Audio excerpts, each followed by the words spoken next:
When we left off in the last video, we had placed the limon text below cafe and lined it up. And now we are going to turn this into outlines so that we may work with it as graphic pieces. In your layers panel, expand the type layer and click and select with your shift key both of the text pieces and select type, create outlines. When we convert the type to outlines, the anchor points and the paths that make up each of those letter shapes is now showing. Each type object is a separate group of letter shapes. In the Layers panel, click the arrow to the left of each group to expand it, and you'll see how each letter is its own little drawing. In the Layers panel, click the space to the right of the target icon for the M in Limon and target it. That isolates it. We're going to snug the M a little bit closer to the I. So use your left arrow key and click 3 times to nudge that over. By the way, if you hold your shift key down when you use one of the arrow keys, it's going to move the object 10 times, whatever your default keyboard increment is. We actually could have done this letter spacing with tracking and kerning before we converted the letters to outline, but we're going to be working with these letters as graphics, so we're just nudging individual pieces of a group to adjust the spacing in the overall logo type. We're going to move the letter O and the N a little bit closer to the other letters in the same way. Move that over just a little bit, and rather than selecting, if I select here, I'm going to select the whole thing. I need to select the O, and I can actually select the N, and I can move both of those over.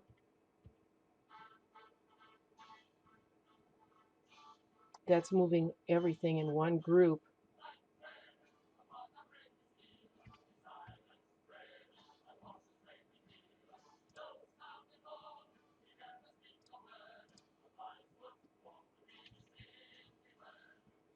So I've snugged that up quite a bit. In the Layers panel, again, click the right space of the target icon for the A in Cafe, and shift-click to select the C. Press the right arrow key 2 times to move both of those letters a little closer to the F.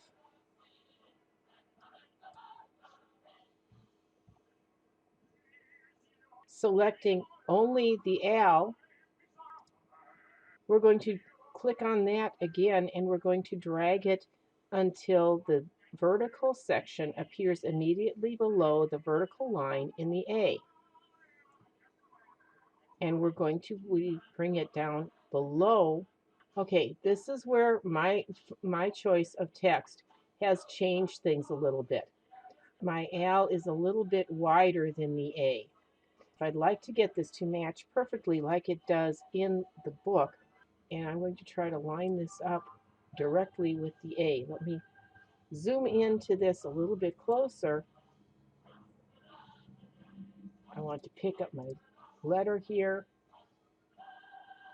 drag this here to line this up, and then I'm going to pick up and I'm going to drag this. Well, come on, let me grab this outside edge. There we go. And it's going to allow me now to pull that in and narrow that down a little bit so that it matches, and it's going to then match a little bit better. Now I can drag it straight down and line it up with the I in Limon.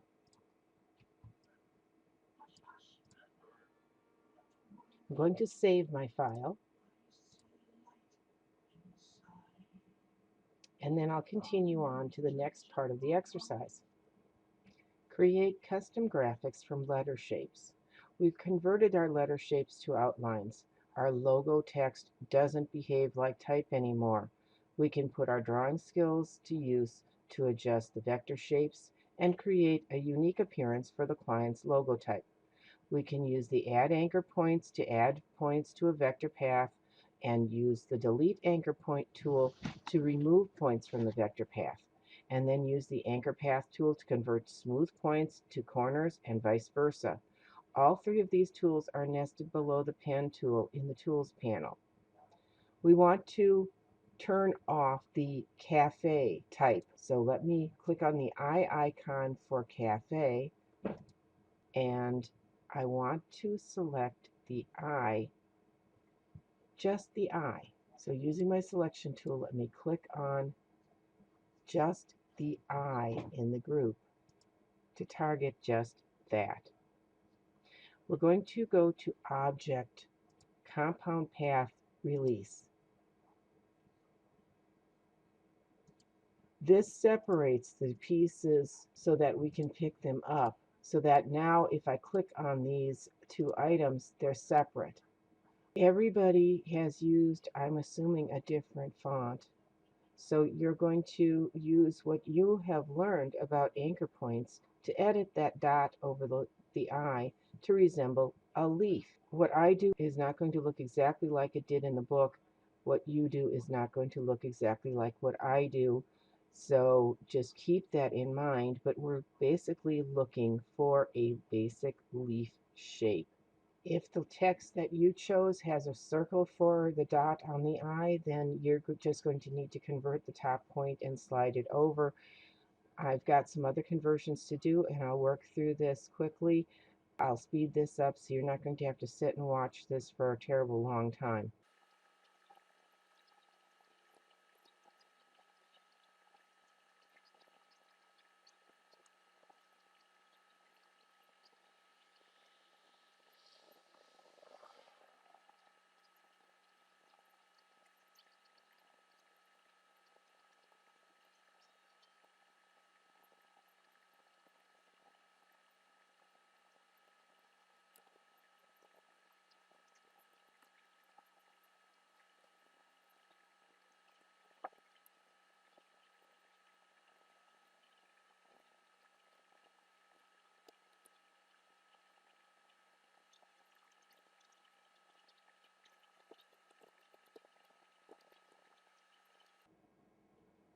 Now back in my layers panel, I am going to turn back on the cafe group so that I can take the letter F using my direct selection tool.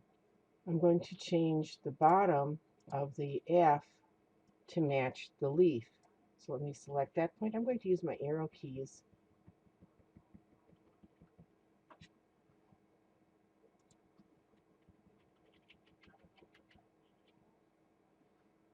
to match the bottom of the leaf.